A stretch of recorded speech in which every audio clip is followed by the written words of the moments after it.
Welcome back to my channel, One Stitch Pony. My name is Emma, and today I'm going to be doing my second podcast talking about my knitting and sewing projects. I probably waited too long to film another podcast video because I was kind of gauging it on how many finished objects that I have, but I have a lot of other things to talk about today. Lots of acquisitions and more finished objects than I kind of realized. So I'll start with finished objects, and I'm actually wearing one of them. This is my camisole number 10 by My Favorite Things Knitwear. I talked about this in the last podcast. And this is just a very simple boat neck, loose fit, rounded edged tank top. So the edges are rounded and worked while you're knitting it. So there really is no finishing for this garment, which is really nice. And the yarn that I used is Knitting for Olive Pure Silk, held double. This is what I have left. So I have quite a bit left. I ended up using about 140 grams of this yarn, but I did make it really cropped. So I think if you were to make it the length that's suggested in the pattern, you wouldn't use quite as much, or you would use more. You wouldn't have quite as much left over, but you definitely need more than just the two skeins held double. So I knitted the size small, so not the smallest size, but the next size up. And so far it's been wearing really well. One thing that I've noticed about my knitted garments is that I don't have to wash them as often as I have to wash my other clothes that are made with synthetic fibers. At least I think that's what it is that the synthetic fibers kind of attract or hold on to smells more than my natural fibers do. I blocked this. I haven't washed it since I've blocked it the first time, and I've worn it probably 3 or 4 times. I even at one point, I wore it to go camping, and at the end of the night, I took it off and just threw it in my bag. And I noticed when I got back from camping, all of my other clothes smelled. Whether I wore them or not, I had to wash them, but not this. So I don't know. Maybe it's dirty, but it doesn't smell. So I'm not gonna wash it until it's really wrinkly and smells, right? Has that been everybody else's experience? So I love this. I'm gonna wear it as much as I can before the weather changes. So my next finished object is blouse number 2, also by My Favorite Things Knitwear. And I love the way this turned out. So here it is, very cropped. Here are the sleeves. So it's an oversized boat neck, drop shoulder blouse. I did knit it a little more cropped again than the pattern suggests. I think it's important to note that there were no sleeve decreases suggested in this pattern. It was suggested that you just bind off. I did use on purpose a looser bind off because I wanted the sleeves to have a little bit of flare to them. So I didn't knit any increases to give it a flare. I just kind of did a really loose bind off so that it would flare out a little bit, look like it's flared a little bit. This blouse is boat neck, but it does have some shaping on the back neckline. So the front and the back are a little bit different. And this is another project that I washed the first time I blocked it, and then I haven't had to wash it since because it doesn't hold on to any odor. So the yarn that I used for this is Juniper Moon Farms Zoe, held single. So it's, let me see, Zoe is a 60% cotton, 40% linen yarn. I used an estimated 330 grams. So I bought 4 balls of this. Each one is 100 grams, and I have one with the majority left over. I wonder if I could knit a tank top out of this. out of 70 grams, probably not. But I've worn this a few times. I really like wearing it with shorts. I wear it with jeans. It's just so cute. And yeah, I'm really enjoying it. Okay, my third finished object was a completely unexpected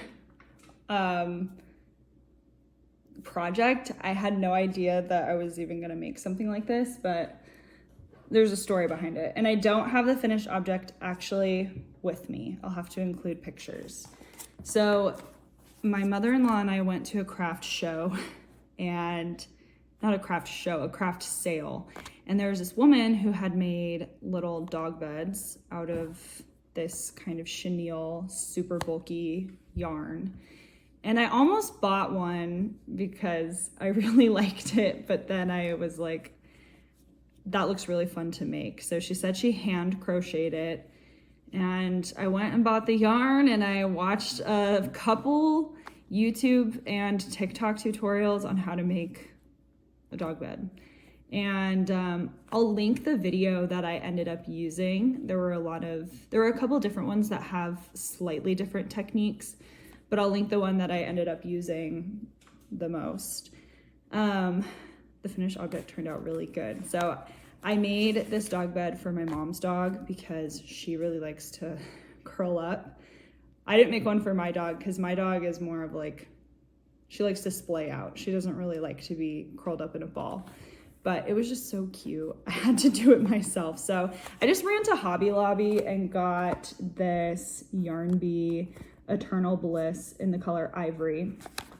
And I bought 4 of these skeins. This yarn is so bulky. It's 8 ounces for a skein of it, which is 28 yards. And I used 3 and about a half of them to make the size that I made. You could definitely get, if you have a small dog or like a cat or something, you could definitely make a smaller bed out of maybe like 2 of these. But yeah, my mom's dog, for reference, weighs like 30 pounds, just under 30 pounds. So she's petite. She's like a small, medium-sized dog, and she loves it. She sleeps in it every night. My mom puts the dog bed on top of her bed, and the main reason I wanted to make it for her was because I felt like this yarn could be tossed into the laundry a lot more easily than some of like the dog beds that you buy commercially made. So she hasn't tried to wash it yet. I'll be really interested to see how it kind of washes up, but that chenille yarn seems like it would be a lot more washable.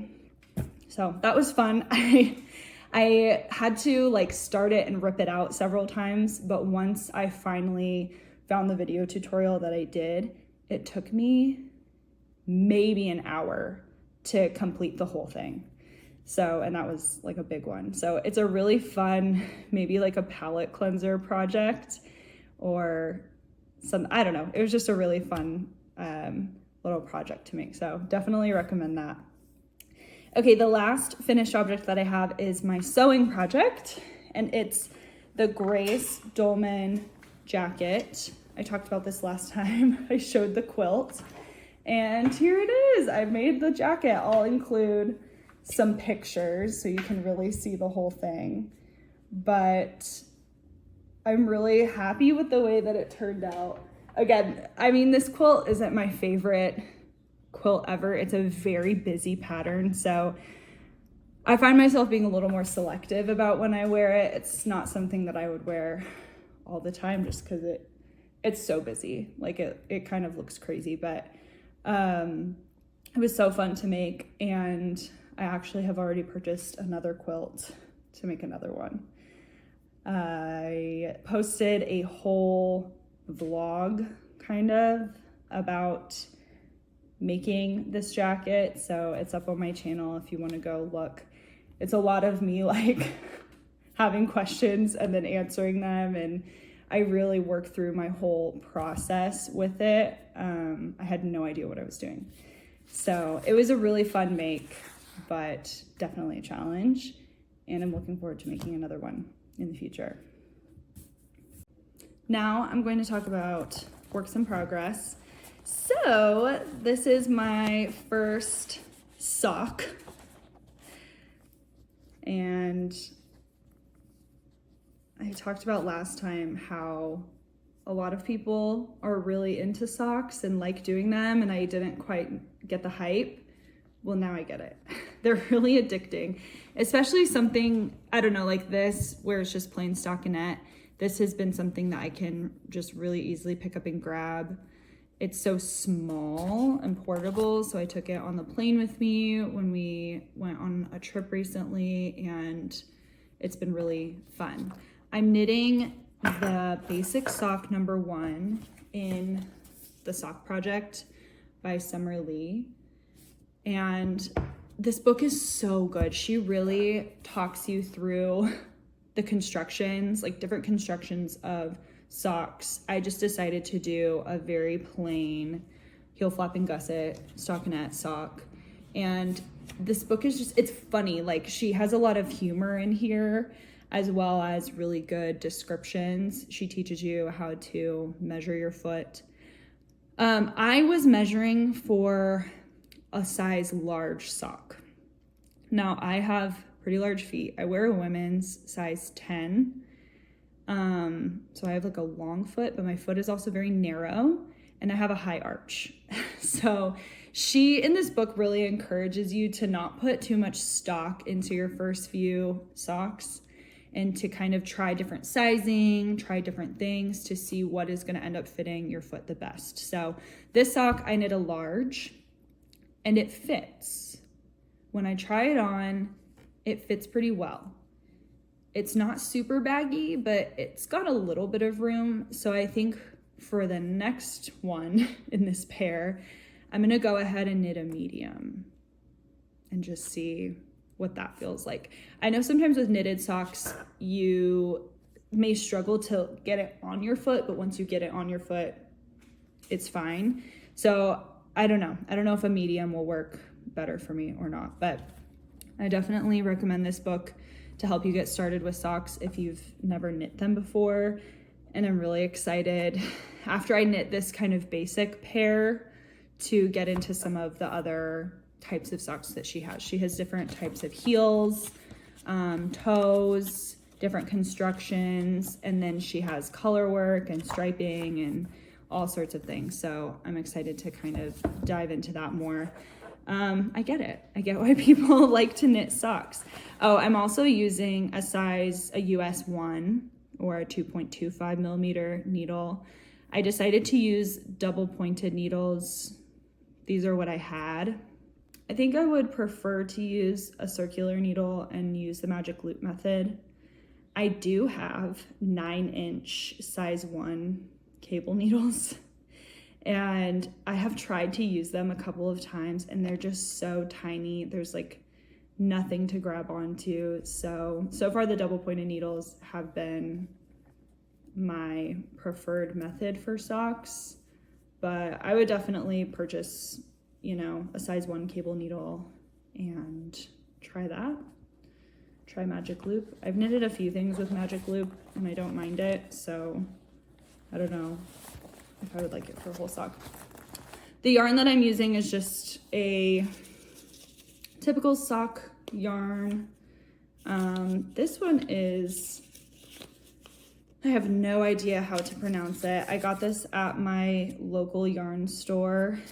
It says it's spun and hand painted in Turkey for Euro Yarns.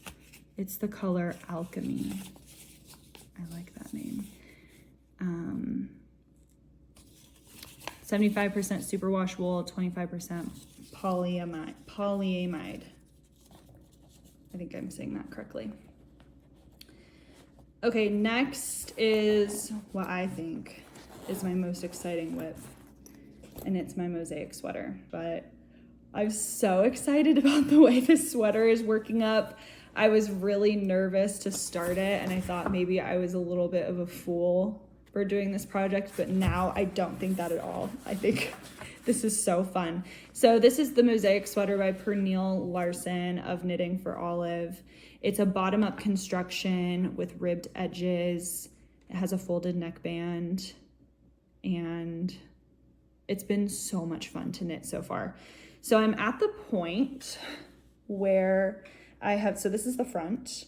I finished the front section. I have the shoulders on hold right now. And I'm working the back. I'm about to start working the shoulder shaping on the back. So it looks awesome. Once I'm done with the shoulder shaping, I will, what's it called? Graft. I'll graft the back and the front shoulders together. Knit some sleeves, knit the neckband, and then I'll be done. So it's so beautiful. I'm obsessed with this color work pattern. So far, my tension is looking really good. I love looking at the insides of color work. I think nobody can appreciate it quite like another knitter. It looks very neat. I do catch some of my floats. There are, in some portions of the pattern, I have a series of 5 white stitches in a row, so I'll catch those floats. But other than that, I don't really worry about the other, longest float I have is 3 stitches, so I feel like that's a short enough float. But everything's been pretty simple. I mean, I know that color work is definitely more, I have to think about it more than other projects, but it really has not been bad. I don't think the portions where I'm knitting in the round versus knitting flat don't really look different to me, so I think I've maintained good enough tension there. I'm using Knitting for Olive Merino, held double with 1 strand of Knitting for Olive mohair. So I have 6 strands of yarn going at once, and it's been fine. I know that I could have probably just used 1 strand of Knitting for Olive heavy merino instead of 2 merino. But I did not know that when I purchased the yarn, so I'm just going with it. But I'm interested to know if the gauge would have been different or not. One thing that I would like to note about this is that the yarn, it's knit at a pretty large gauge. I can't remember exactly what the gauge is, but I'm using US size 10 or 6mm needles. So the gauge is pretty large, and it makes just the fabric, I know it's going to be warm, but it's still really lightweight. This does not have a lot of weight to it at all. I did my gauge swatch and blocked it in lukewarm water, and I didn't see any black running into the water. It doesn't look like I am going to have any issues with the black bleeding into the white, so I didn't do anything. I didn't wash my yarn in advance or anything. So I'll just plan on always washing this hand wash with cold water and just not leave it in the water for long enough for that black to kind of come out, and hope for the best. So this has just been, it's been such an engaging, fun knit, and it's so fun to watch that color work come to life. So if you've been afraid to do an all over color work pattern, don't be. Yeah, there's a little bit more of reading the instructions and referring to the chart, but it's so worth it for the finished project, in my opinion, even though I haven't finished it yet. Those were all of my works in progress. I'm going to move on to acquisitions and plans, and I have a lot of acquisitions. So my husband and a friend and I took a trip to San Francisco 2 weekends ago, and whenever I go somewhere, I have to find a yarn store. I just don't really have access to a lot of yarn options where I live, so whenever I go anywhere else, I am shopping. So I only had time to go to one yarn store. It was Firebird Yarns in San Francisco. I'll link it below. The yarn that I got for my first project is this Lana Gatto. You've never heard of it? Made in Italy. This is 20% cashmere, 80% merino. I got this to knit the top sole. This yarn is so different from the suggested yarn for that top, so I'll really have to check gauge, but I think it'll be okay. The recommended yarn for that top is a linen yarn. So I'm knitting this top for a friend.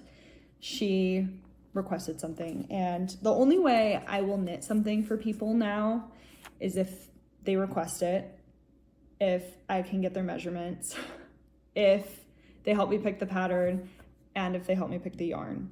So I was looking for something a little bit similar to what the suggested yarn was, but this color is beautiful. It's, let me see what color it says it is. 10011. It's a really kind of light gray beige color. I am going to a store soon where I have more access to some other yarns. So if the gauge swatch for this isn't working out, I can get something else. But the next acquisition / plan that I have is the Cumulus Tee by Petite Knit. I want to make a Cumulus Tee with long sleeves, like full length sleeves. I'm thinking of more of a transitional piece that is more just like a long sleeve t-shirt, not necessarily a sweater. I purchased Sea Change Fibers Ecola Fine. This is dyed in Santa Cruz, California, so it's kind of in the Bay Area, I believe. I got the color Redwood. I've seen this online before, and it's just so beautiful. So I was really excited to get this yarn. I purchased 3 hanks of it, and it was a little pricey. I'm making a video where I'm comparing using stainless steel needles to bamboo needles.